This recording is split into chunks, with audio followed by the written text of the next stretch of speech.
கர்த்தருக்கு ஸ்தோத்திரம். கர்த்தராகிய இயேசு கிறிஸ்துவின் இன்ப நாமத்தில் இனிய வாழ்த்துக்கள். இன்றைய தியானத்திற்காக ஜெபித்த பொழுது தேவன் தந்த வசனம் லூக்கா எழுதின சுவிசேஷம் 24 அதிகாரம் 32 வசனம். அப்பொழுது அவர்கள் ஒருவரையொருவர் நோக்கி, வழியிலே அவர் நம்முடனே பேசி வேத வாக்கியங்களை நமக்கு விளங்க காட்டின பொழுது நம்முடைய இருதயம் நமக்குள்ளே கொழுந்து விட்டு எரியவில்லையா என்று சொல்லிக்கொண்டு, நம்முடைய கர்த்தராகிய இயேசு கிறிஸ்து உயிர்த்தெழுந்த தேவன், மரித்தேன் ஆனாலும் இதோ சதா காலங்களிலும் உயிரோடு இருக்கிற சொல்லுகிற தேவன் நம்முடைய கர்த்தராகிய இயேசு கிறிஸ்து. இயேசு கிறிஸ்து உயிர்த்தெழுந்த பொழுது 3ஆம் நாள் 2 பேர் எம்மாவூர் என்ற கிராமத்துக்கு போய்க் கொண்டிருந்தார்கள். அப்பொழுது இயேசுவும் உயிர்த்தெழுந்த இயேசுவும் அவர்களோடு கூட பேசிக் கொண்டு போனார்.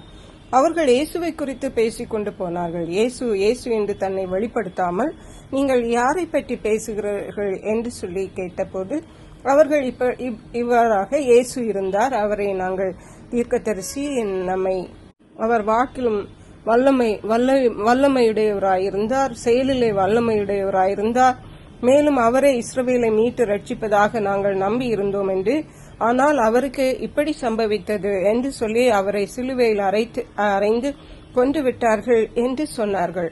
அப்பொழுதுதான் இயேசு அவர்களை நோக்கி 25, 26 வசனங்களிலே சொல்லப்பட்டது போல இயேசு சொன்னார், தீர்க்கதரிசிகள் சொன்ன யாவையும் விசுவாசிக்கிறதற்கு புத்தி இல்லாத மந்த இருதயம் உள்ளவர்களே, கிறிஸ்து இவ்விதமாக பாடுபடவும் தமது மகிமையில் பிரவேசிக்கவும் வேண்டியதில்லையா என்று சொல்லி, மோசே முதலிய சகல தீர்க்கதரிசிகளும் எழுதின வேத வாக்கியங்கள் எல்லாவற்றையும் தம்மை குறித்து சொல்லியவைகளை அவர்களுக்கு விவரித்து காண்பித்தார்.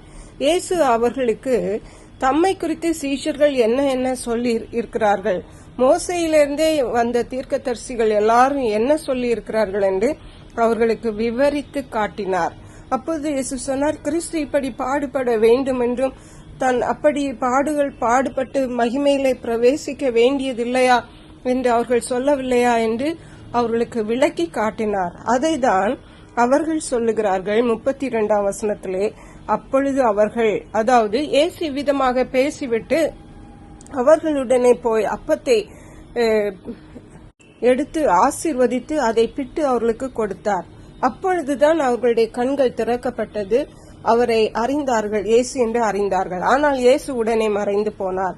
அப்பொழுது அவர்கள் சொல்லுகிறார்கள் ஒருவரையொருவர் நோக்கி, வழியிலே அவர் நம்முடனே பேசி வேத வாக்கியங்களை நமக்கு விளக்கி காட்டின பொழுது நம்முடைய இருதயம் நமக்குள்ளே கொழுந்து விட்டு எரியவில்லையா என்று சொல்லி கொண்டு, இந்த வேத வாக்கியங்களை இயேசு கிறிஸ்து அவர்களுக்கு சொன்ன பொழுது அவர்களுடைய இருதயம் கொழுந்து விட்டு எரிந்தது.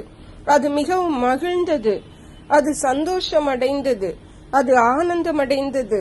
மட்டுமல்ல, அது வேத வாக்கியங்களின்படி இயேசு கிறிஸ்துவுக்கு நடந்த சம்பவங்களையும் பரம ரகசியங்களையும் தெரிந்து கொண்டார்கள். அருமையான கர்த்தருடைய பிள்ளைகளை, இன்றைக்கு நம்முடைய வாழ்க்கையிலே வேத வாக்கியங்களை விவரித்து சொல்லுவதை கேட்கிறதற்கு நமக்கு இன்றைக்கு நாம் விருப்பமாய் இருக்கிறோமா, ஆவலாய் இருக்கிறோமா, அல்லது வேத வாக்கியங்களை நாம் தியானிக்காதபடி, அதை விவரித்து சொல்லுகிறதை கேட்க கூடாதபடிக்கு நம்முடைய சிந்தனைகள், நம்முடைய இருதயங்கள் இருளடைந்திருக்கிறதா? வேத வாக்கியங்கள் நம்முடைய இருதயத்திலே வரும் பொழுது நம்முடைய இருதயத்தை கொழுந்து விட்டு எரிய பண்ணும், நம்முடைய இருதயத்தை அது பலனடைய செய்யும், அது இருதயத்தை பலப்படுத்தும், சந்தோஷப்படுத்தும். ஆகவே நம்முடைய அன்றாட வாழ்வில் கர்த்தராகிய இயேசு கிறிஸ்து நம்முடைய கரங்களிலே கொடுத்த வேத புத்தகத்தை நாம் அனுதினம் வாசித்து நாம் மகிழுவோம், பலனடைவோம். கர்த்தர் தாம் அந்த வார்த்தைகளை ஆசீர்வதிப்பாராக. ஜெபிப்போம்.